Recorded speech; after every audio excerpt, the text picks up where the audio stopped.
2, 1, Eden. Hello, everyone. Thank you for joining us today at our monthly EARMAC webinar session. I'm Eden. I'm the VP Communications for EARMAC. I'm here to introduce our guest speakers and to give you a bit of announcements about what EARMAC is up to. I'm also joined today from EARMAC by our VP Online Content and by our Vice President, who will be helping out during the Q&A part of the session. So before we start with our exciting webinar, I just want to do a bit of housekeeping. We've made an announcement that we're offering a prep course for the CDMP exam, which will be led by CDMP fellow Deborah Henderson in April. We're going to post a link in the chat, and there's also a link in the description of the YouTube video that you can visit for more information about how to register and what this can offer you. So that's our housekeeping, and we are joined today by Amnon Drury and Malcolm Chisholm, who are going to tell us about data catalogs, data dictionaries, business glossaries, what they are, and how to know if you need them. During the session, we're going to have a little bit of Q&A at the end of the session, and Nick, our VP Online Content, will be monitoring the chat for any questions you might have for our speakers. But I'm going to pass it off now to Malcolm and Amnon to introduce themselves and tell us a bit about what they're going to be talking about today. Thank you so much for joining us, Malcolm and Amnon. Thank you. Thank you very much, Eden. And indeed, the webinar is how to know if you need a data dictionary, business glossary, or catalog. And we will be, well, we've just done the introductions, and we'll do Amnon and myself in just a moment. We'll then go on to a presentation that will kind of set the stage for what we're talking about today. That will be mostly me speaking, and at the end there's a couple of slides where Amnon will speak specifically about the capabilities that you do see in the Octopai product to level set us on the sort of reality around data lineage and how it interfaces with dictionaries, glossaries, and catalogs. At that point, Amnon and I will have a kind of back and forth on, kind of where we think things are, but we're open at this point to questions and answers from questions from the audience too. Think of this more as free consulting, where you're going to get a lot of valuable advice from us, hopefully, at no cost. So please don't be shy and do send those questions into Nick, and we'll do our best to answer them. So that's the agenda for today, and we're going to kind of lead off about why people are asking this big question about catalogs and glossaries and data dictionaries now. And but before we get into that, I'm just going to ask Amnon if he can give his bio, and then I will give mine. Sure. Thank you, Malcolm. Thank you, everyone who joined. My name is Amnon Drury. I'm CEO and co-founder of a company called Octopai. We founded the company as under the assumption that business intelligence and analytics and data management is becoming more and more complex. So we thought that it would be a great idea to provide intelligence and technology into this. I've been in the software industry for more than 25 years. And what I like specifically is to identify a problem that is going to be big at some point of time where technology needs to step in. And this is what I had experienced in my past companies. So I'm very happy to be here and try to share a little bit of what I know. Hopefully it's going to be helpful. Thanks, Amnon. And I'm Malcolm Chisholm. I have 30 plus years of experience, kind of all pretty much focused on data, and I do a lot of speaking and writing about data governance and data management. I've authored 3 books on it, and I kind of work in the sub-components of data governance and data management quite a lot, and these always seem to be expanding every year, so there's a big long list of them there.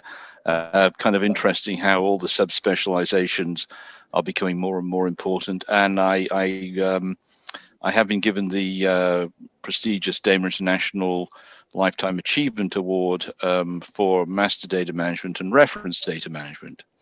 So with that, there is a white paper that does provide some more understanding of this that you can download if you go to Octopai's site, and that will give you some more in-depth understanding and about, you know, these the question of, do you need the data dictionary, business glossary, or catalog, and try to answer that big question in a way which you can refer to in the future. But I think it's fair to say that why, you know, answer this question of why are people asking about catalogs and glossaries and dictionaries right now. It's been driven by a change from process centricity to data centricity, which kind of, it didn't happen all at once, but it has been accelerating recently. Back when mainframes became available first, which would be 1964 with IBM Series 3, the whole sort of idea behind computerization was to automate manual processes, particularly things like bookkeeping. It's difficult to imagine today, but walking into a bank branch in the 1950s or early 60s, everything would be in ledgers, and excuse me, it would be, things would be updated manually. The books would be held in other kinds of ledgers too. Well, all that was automated starting in the mid 60s. Data, to the extent it was thought about at all, was simply a byproduct of automation because everybody wanted to get those efficiencies. There was reporting, no doubt about it. So you can see the start of BI in those days, but it really supported operations. And the data was internal to the enterprise, and you know, you had small volumes of it. Well, this continued, but by the 1990s, we started to see things like data warehousing theory emerge. You know, relational databases had come into vogue in the late 70s and 1980s, but 1990s did see this shift towards thinking about, you know, we've got all this data, we can use it to help us understand what we're doing in the business. You see companies like Walmart, for instance, take advantage of that, where they, you know, they would kind of, Sam Walton was doing this almost as a sort of just in an intuitive way to some extent, but they became based their business model around data. Then the internet happened, and then the exchange of data really heated up. By the 2000s, we had master data management, then big data based on technologies developed for the internet, data lakes, things like that. And all of a sudden, we see this explosion of data science, the idea that BI can really help the enterprise understand what it's doing and help with business decisions in a way that really hadn't been thought of before, providing those insights. The massive volume increase in data, the complexity of data, data from everywhere, not just internal to the enterprise, data driving machine learning, AI. And so that goes on through the 2010s, there's more of it. And so we now got this problem of a huge amount of data. How are we going to understand it? Where does it come from? What does it mean? Who's in charge of it? All these questions then spurred thoughts about, well, we need to organize this. So hence the interest in data dictionaries, business glossaries, and catalogs too. So if we think about those things and we think about BI, which is really very much the cornerstone of turning data into something that's actionable by the business. BI intelligence is going to be the sort of prism by which that happens, because BI developers have to understand all this data. The users have to also know about it in order to formulate the use cases and interact with the BI developers. And so I think it's also a bit problematical in that we're talking about, on the one hand, the intelligence that's needed for BI, but at the same time, these different categories of product but behind that, the sort of uneasy feeling that they all have to work together somehow. So what are the differences between all these capabilities? Why do we need them? How are they going to work together? So let's explore that a little. So we can think, a useful way to think about it from a high level is that if we're going to say that all of these components, I'll go a little bit more into them now, the sum of them is BI intelligence, or they're all parts of this whole, which is BI intelligence. And that's how we need to think about these things. Well, who's going to be interested in this? And I think when you think about it, certainly the BI developers are going to have to, take advantage of them all. But there's going to be distribution of the usage of these tools with other personas across the enterprise, which is extremely interesting because it takes what we're thinking of as BI intelligence, the BI intelligence, the whole of these set of capabilities, and it's making them enterprise wide because other people who are out there in the enterprise need to use them. So let's just briefly go through them. We have a business glossary, which would hold business terms, their definitions, but a whole host of other metadata as well. Things like, is it a metric, the source of the definition, is it personal information, etc. The BI catalog, which tells us, okay, you've got these reports, you've got these dashboards. Here's the labels that are appearing on them. Here's how things are categorized within them, and maybe how the data that appears in these reports and dashboards is connected to databases. The data dictionary, which tells us about our data structures out there, chiefly relational databases, schemas, tables, columns. That's the basic inventory of our data assets. Data discovery, which is capabilities that let us understand and search for things in the data dictionary. And then data lineage, which tells us about where did this data come from? What happened to it on its journey into wherever its final place is before, let's say, it's manifested as reports.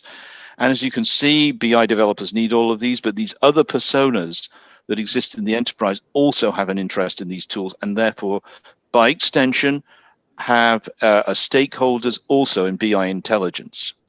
So what are the pros and cons of a business glossary? Well, I think the pros are pretty much, we can understand what we're talking about. Now, it's very often said that, what's the problem with the definition of customer first name? And it's just the first name of the customer. Well, not so simple. Where did that come from? Do we have to take it from a legal document like a driver's license? How's it curated? How do we check that we've spelt it and entered it correctly? All of these facts of business significance also have to be part of the business glossary. So all of that helps again with BI intelligence and serves various other use cases too. The cons of the business glossary is that really there's a minimum viable level of content that's required. So for business glossaries to be useful, they have to be populated. And that is a bit of a challenge that is not often addressed. When people are told, go out, get your business glossary tool, and then use this, you can input the terms and definitions over time. But the people who are doing it, they don't see anything that they can use in the business glossary because it's not populated yet. So you have to find strategies to have a rapid population, as shown by the sort of upper curve here, where you get it in, you get a certain amount of content ready that's minimal for it to be adopted, and then you roll it out, and then after that people can update in the steady state. That's complicated. It can be helped through various kinds of automation. We might get into that today. Okay, what's the connection between a BI catalog and data lineage? So data lineage is going to give us the confidence that we have when we're taking data and using it in a report or a dashboard or something like that. And here's an example. Suppose we have a a multinational company with a presence both in Canada and the United States, or a North American company at least, okay? And we've got a global HR, which has a global listing of employees, but they have a question about, I don't know, somebody, Wayne Gretzky, who I don't know, somebody like that. Where does this information come from?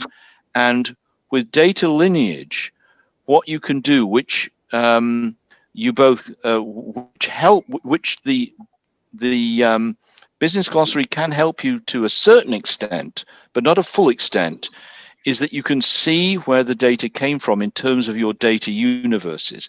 We can see through data lineage that we have a Canadian employee database, that's part of our universe, and a US employee database as well. That's also part of our universe.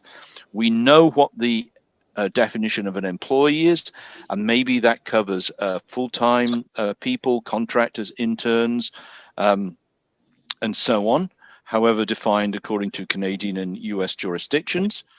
But we can also understand through the data lineage the universes. What are the populations of records that sit in that combined employee database, which the Business Glossary does not give you? I'm not saying that the definitions are not important, they are, but the lineage is also part of the picture in terms of understanding the components, populations that form the database. And that's a way in which you can see data lineage and Business Glossaries interacting to benefit the enterprise. So already we're seeing that these components of BI intelligence need to work together. Does a BI catalog also have a tie into a Business Glossary? Well, yes, it does. Why? Because you can think of terms in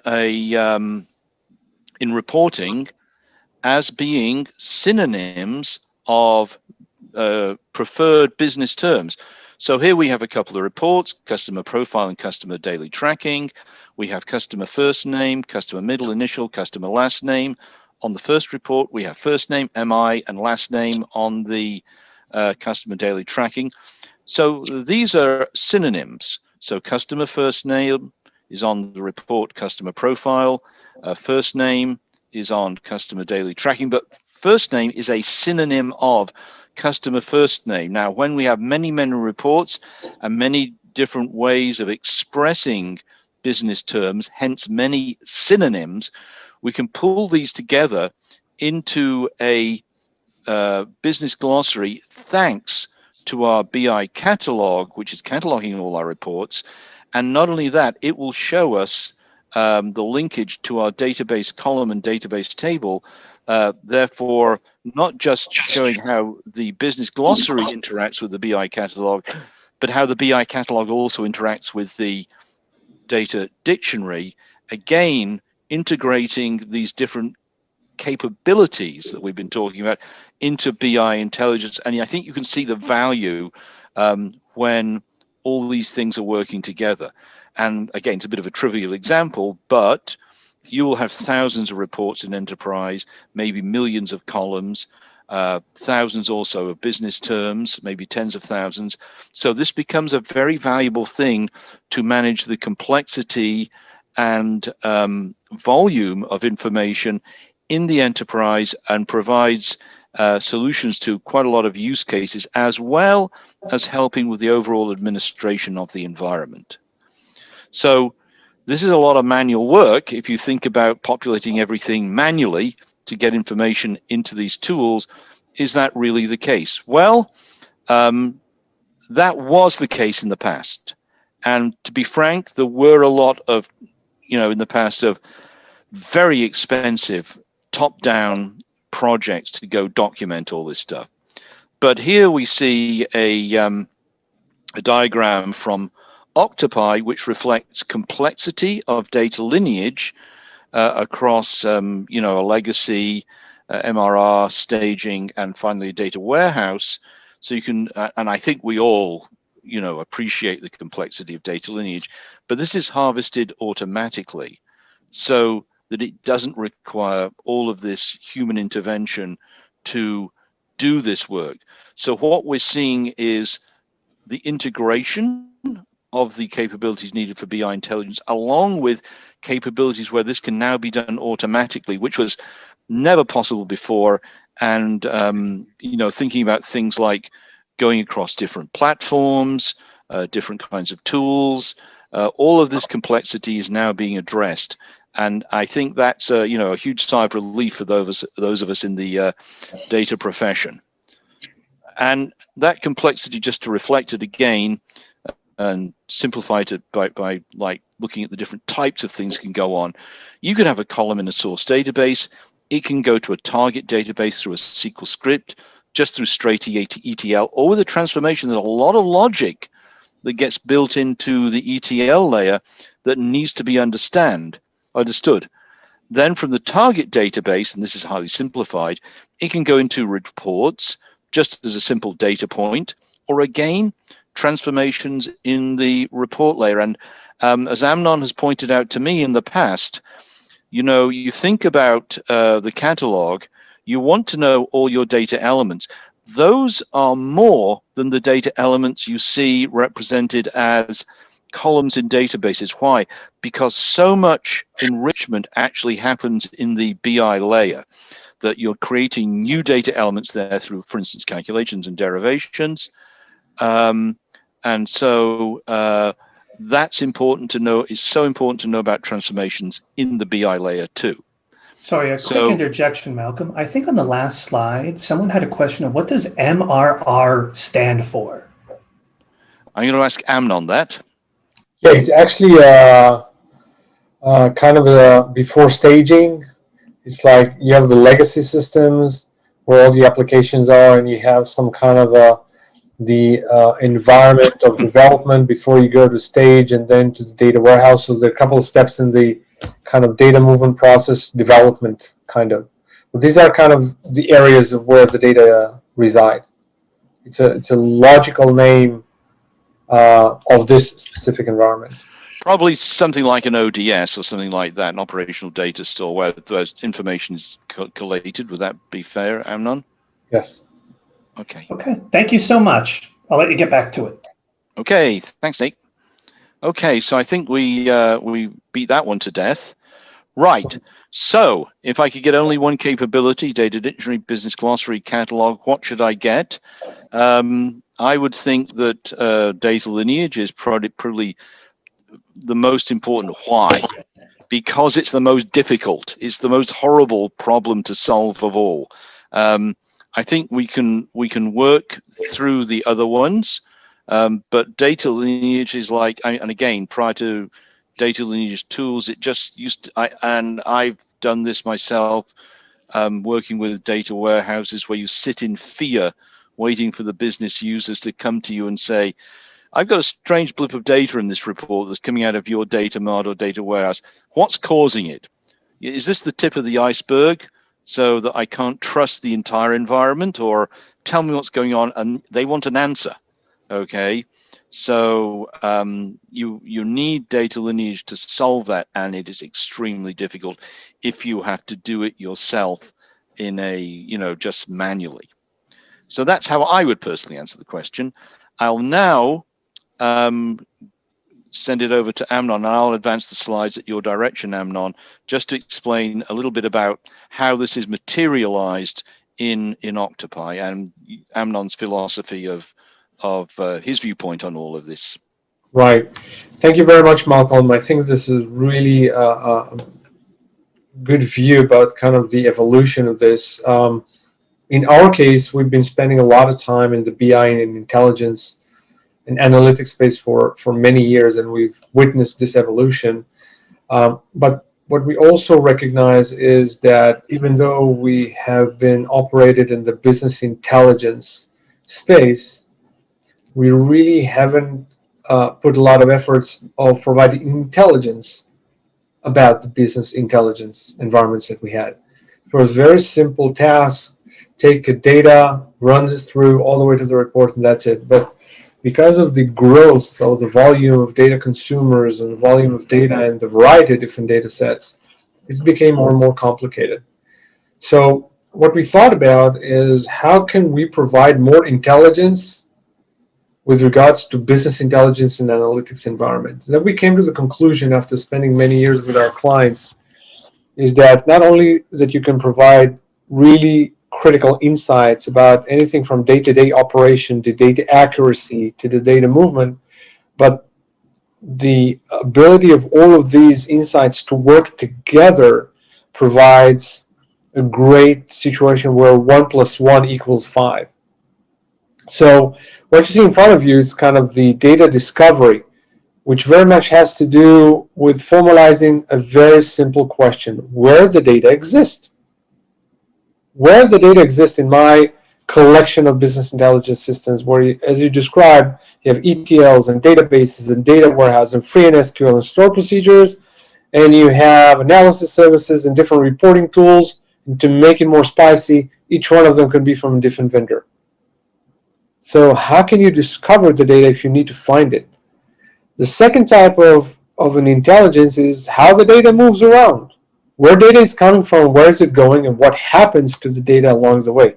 Just to give you some kind of a perspective, one of our clients has kind of, not the biggest one, they have 1,000 ETL processes that are shipping data and stored in about 10,000 tables and views, and there's 1,000 reports consuming that data. In a simple math, this is 10 billion of data junctions or data permutation pipelines. Now, do you have everything documented, or do you want to leverage technologies to discover how the data moves around? And third is what the data means. Business Glossary, Data Dictionary describe the data meaning to different facets of roles within the organization. And even myself, when I try to create a report in Salesforce, and then I put a data asset called account type, I get about 7 different data assets called account type. What do you mean? Account type of industry, account type of size, account type of vertical, account type of which product they bought. What do you mean when you say account type? And this is where the chaos starts. It takes a variety of interactions just to be able to submit one report. So intelligence about the BI combined with transforming this intelligence to usable tools like data discovery, data lineage, business glossary, data dictionary is something that we thought would be valuable, and luckily for us, we were right. Let me just build the slide for you, Amnon. Right, wow, that's cool. So just to quickly describe, we didn't want to become another company that is doing more of the same. Everybody understands the problem, but from what we can share from our clients, they don't want to suffer on the journey of solving the problem. So in order to do that, we kind of put a lot of energy and smartness into technology. So what we're doing, we're able to provide insights about the data movement process and create data catalog on the fly by just investing 1 hour of the customer's time. What they need to do is just to extract very, very simply metadata from a variety of different business intelligence tools, and some of them you can see. Upload this to Octopai. We need 1 or 2 days to analyze the metadata that had been uploaded, and within 2 days they have access to Octopai, leveraging different set of tools like data lineage, discovery, and others to serve the use cases for the different stakeholders, as also you mentioned in one of your previous slides. So what we wanted to do is to provide a solution, technology-based, product-based, without suffering along the way, meaning it takes only 1 hour of the customer's time to do that, and that's it. That's great, and especially that you can find all of these connections, do it quickly. And I think you're right. I hadn't thought about that before, about the 10 billion permutations. It's like the volume of metadata is some sort of geometrical function of the amount of data and the amount of processing that's happening with that data. So it's huge. Yes, and the problem is that if any organization could have documented everything and everything would stand still, that's great. I mean, you spend a year documenting everything, which between us, no company is doing this.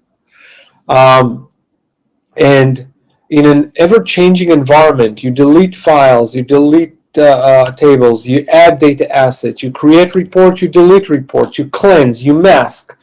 This is a never-ending changing environment. And the problem starts when a business user, as you said, start complaining about the data accuracy. This is where the clock starts ticking. And you don't have everything documented. You can't find it. The data about the data flow or the understanding about the data flow could be in a position of 4 or 5 different people. And the time to market and the cost around it is not what organizations want anymore. They want to leverage technologies. Right.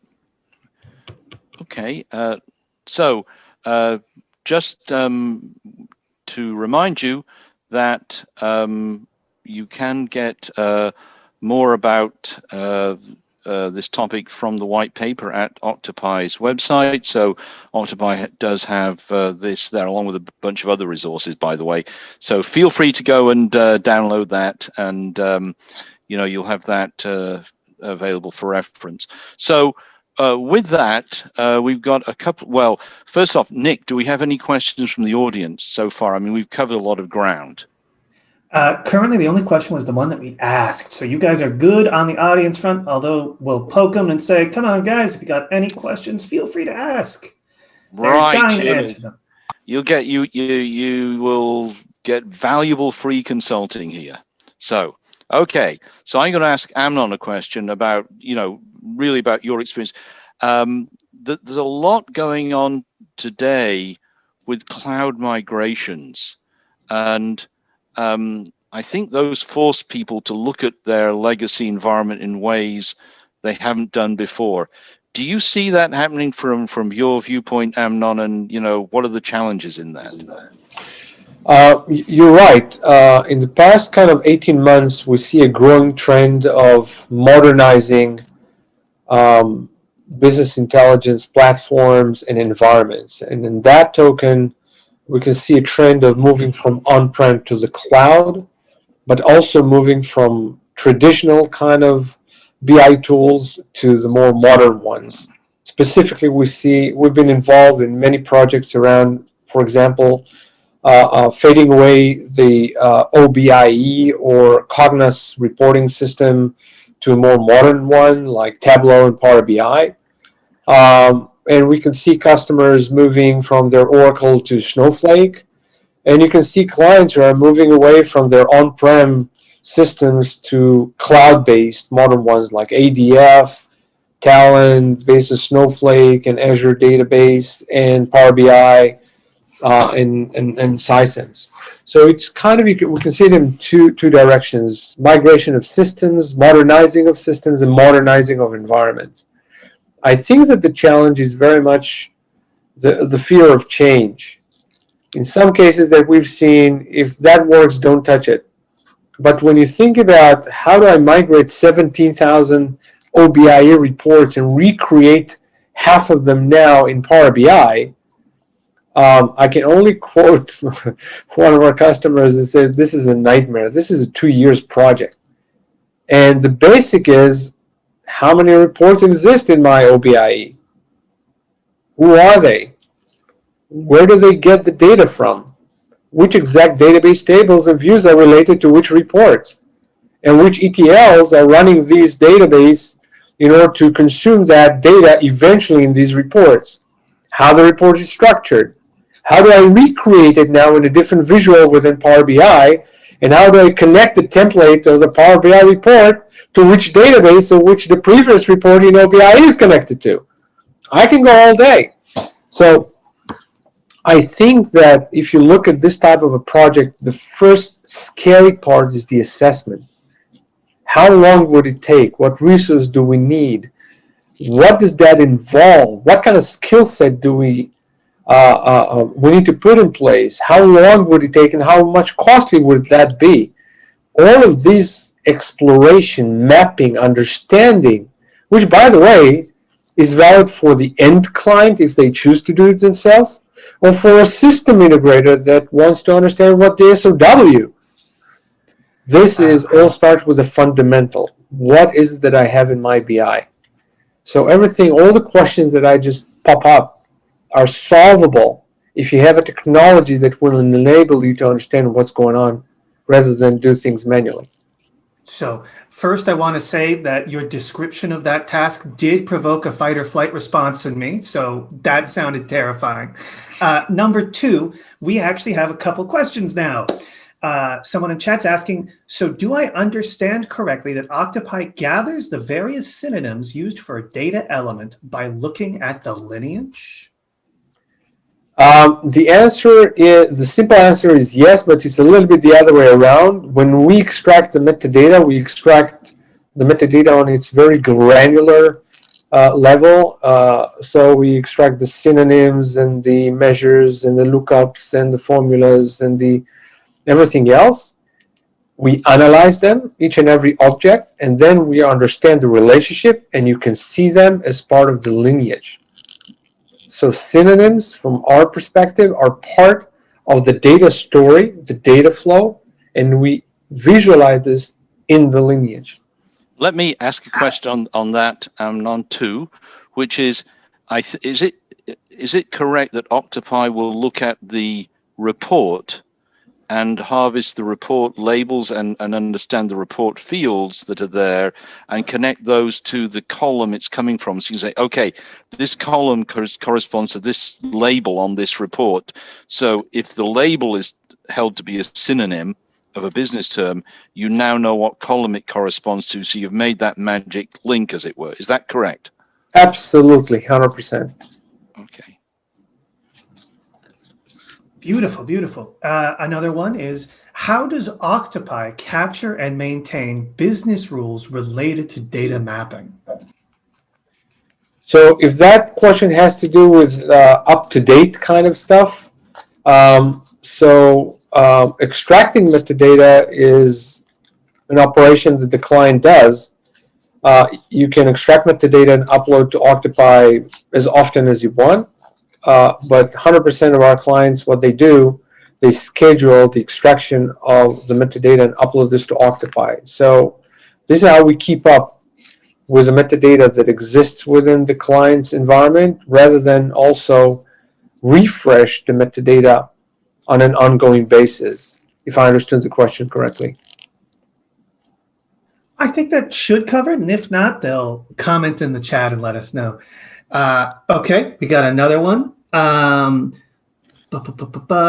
What do you need to know about your data to construct a good data lineage? Malcolm? Well, I think you have to know the existing data lineage to do that. Now, I think I'm going to interpret the question a little bit. There's been a great deal of talk in recent years about what might be called a data pipeline or a data supply chain, which is we want to rationalize the way in which data flows around the enterprise. And this makes a lot of sense. In the past, what happened was that, not to put too fine a point on it, things they just grew organically. Things were just thrown together and accumulated over time without any real big picture about, and I'm generalizing here, so this may not apply to your enterprise. I know things are very well organized in Canada, so don't send me any hate mail, but I can say at least in the US it's disorganized, okay?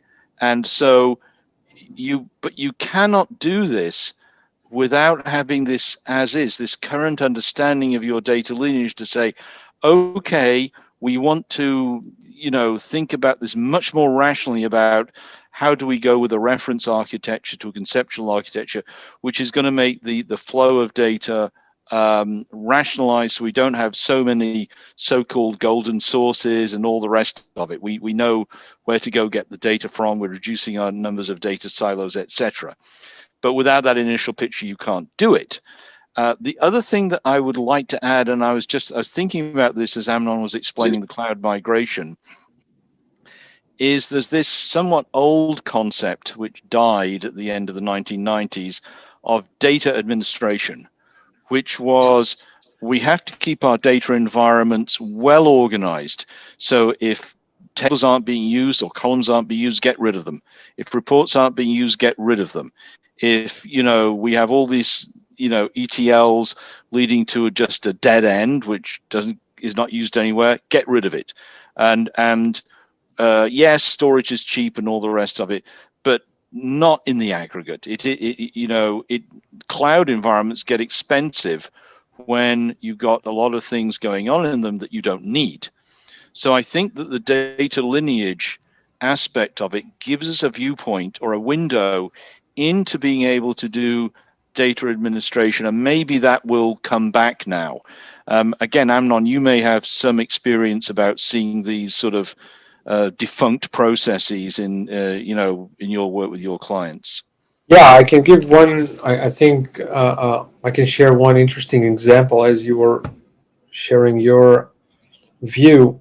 Data lineage is specifically the ability to understand how the data moves around and the impact of the data about everyone in the food chain. We have a client that uses a certain ETL tool, and what they suffer from is that from time to time, quite often, certain ETL tools, certain business processes fail. So what happens, they get an alert and they're very, very busy and under stress to fix and to bring that ETL process up. Why? Because they're not sure what is the impact of that ETL error is doing right now on which reports and for which users. So one of our clients actually used Octopai in a certain way that every time that there's a failure in one of their ETL processes, it triggers Octopai to generate the lineage of that specific ETL, identify all the reports that are suspected to be inaccurate as a result of that ETL being down, and sends a message to the business users saying, beware, the report might not be accurate due to a certain problem, and hold on of that. So this is how you can be in New York managing Informatica, get an alert about an ETL process going down, and your customer or your business user placed in Texas is being secured not to take false decisions based on data that none within the organization have been able to identify the connection. And this is very, very powerful, specifically about business users taking decisions on data, regulated environment, audited environment, compliance.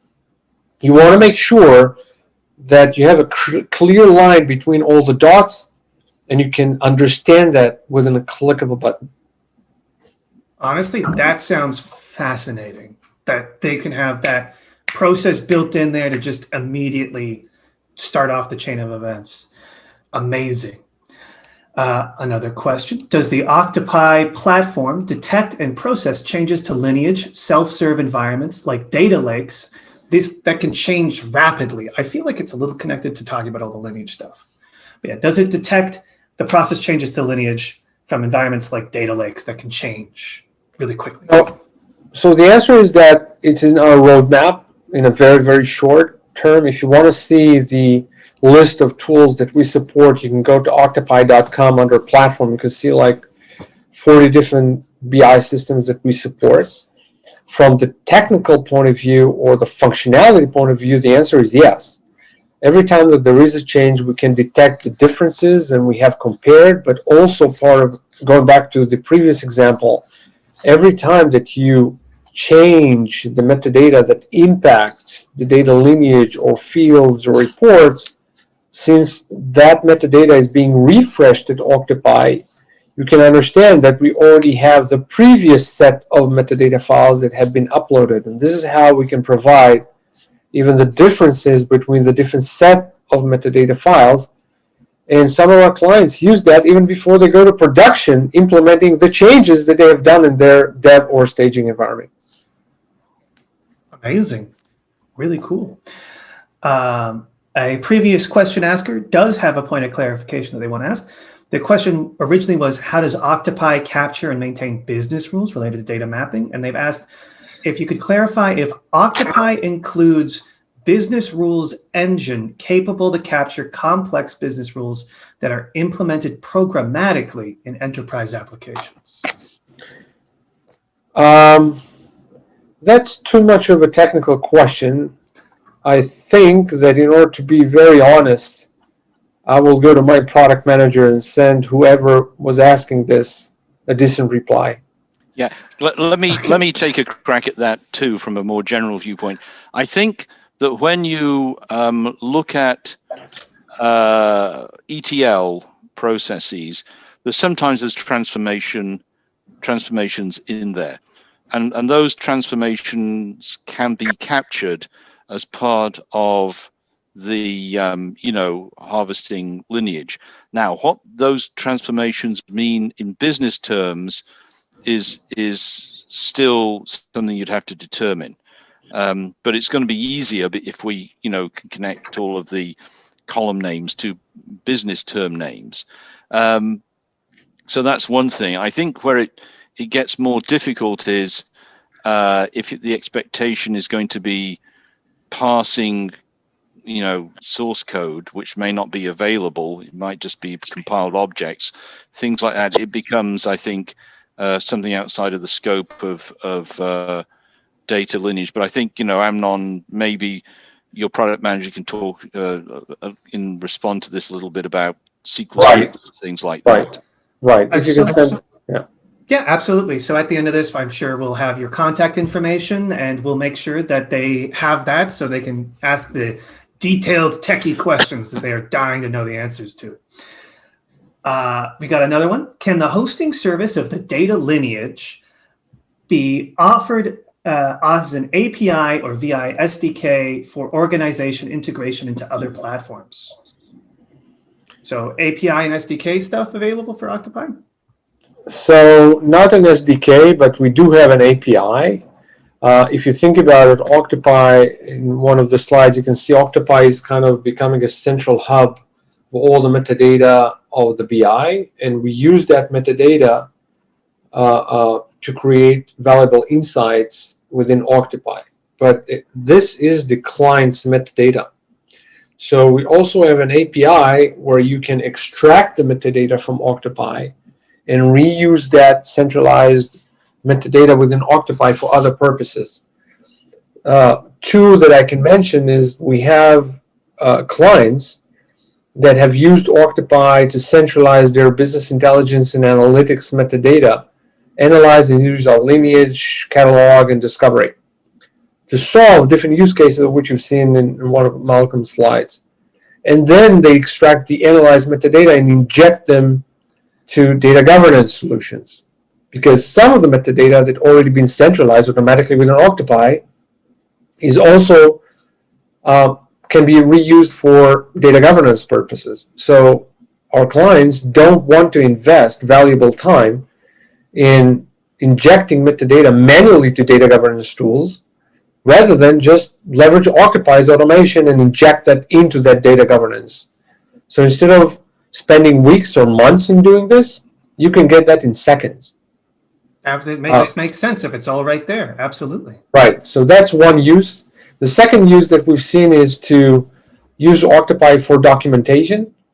So you can, again, extract lineage, extract the visual, extract the Excel files downloaded from Octopai to documentation, to evidence as part of audit and regulation and compliance projects. So again, Octopai is a central hub of all the metadata that you have in your BI, but also it has an open API to use its calls to feed that metadata from Octopai for other purposes. Okay.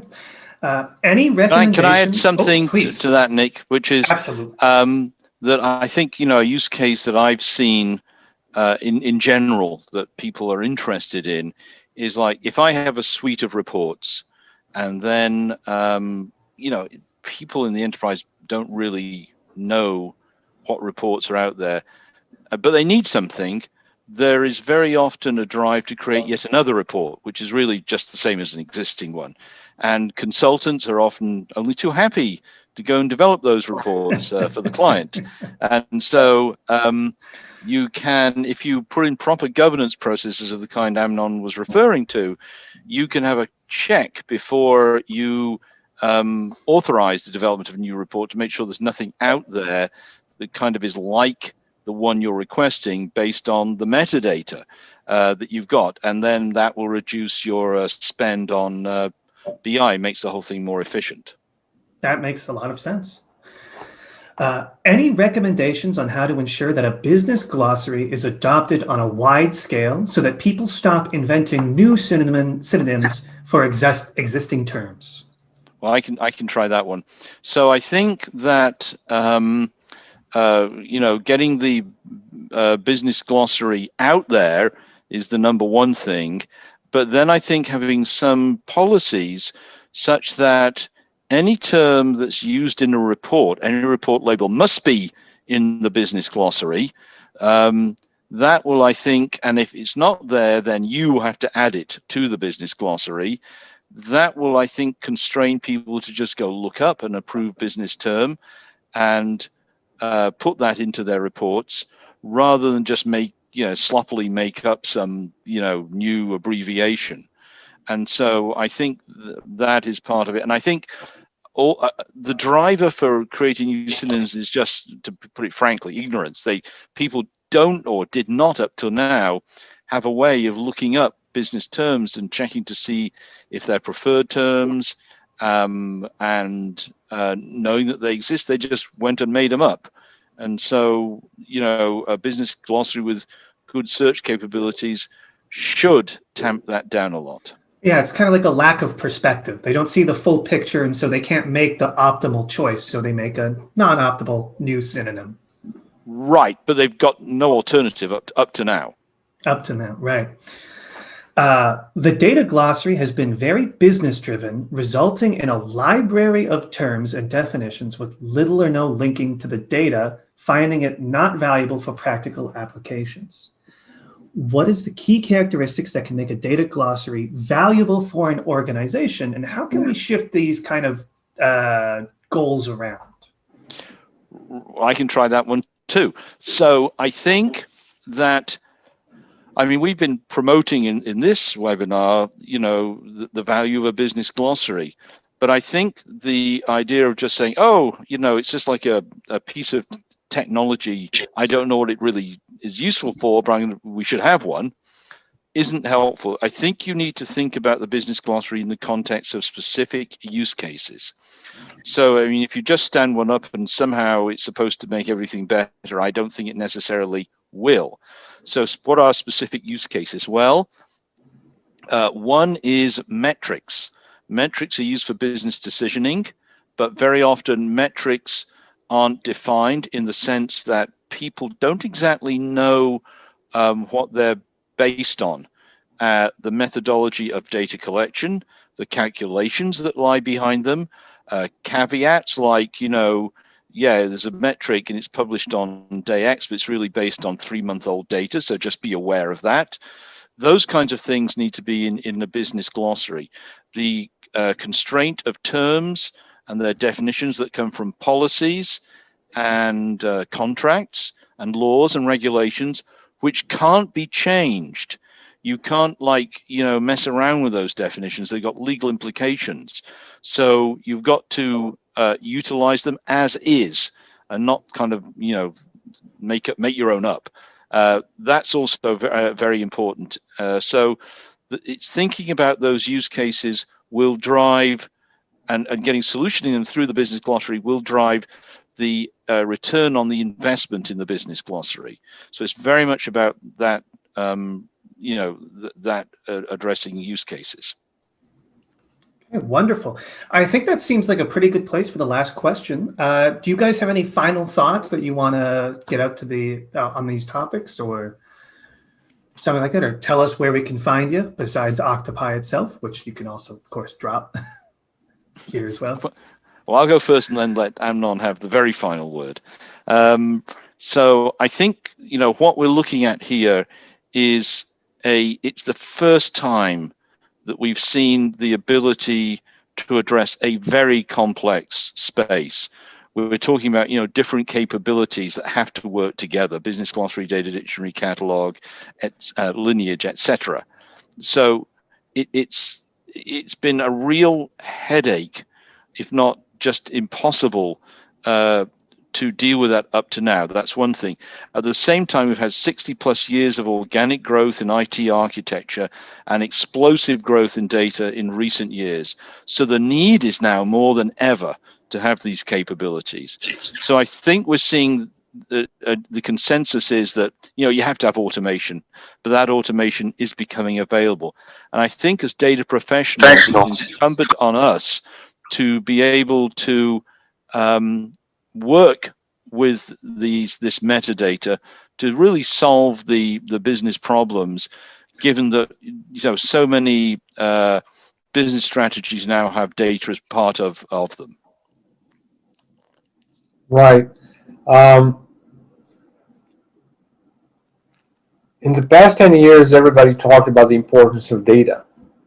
And I think data-driven companies or data-driven people are looking at data almost every day to make decisions. I think that technology or available technologies like very smart algorithms that enable, understand what the data means and how does it flow, using machine learning and AI to help us understand or discover what we don't know that we don't know.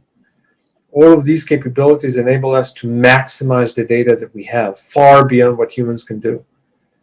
And it's part of the evolution. I mean, I guess none of you who drives have a very big book of maps, and you probably use Waze or Google Maps to drive from point A to point B. This is what technology enables us to do, where we can reuse the available time to do some other stuff.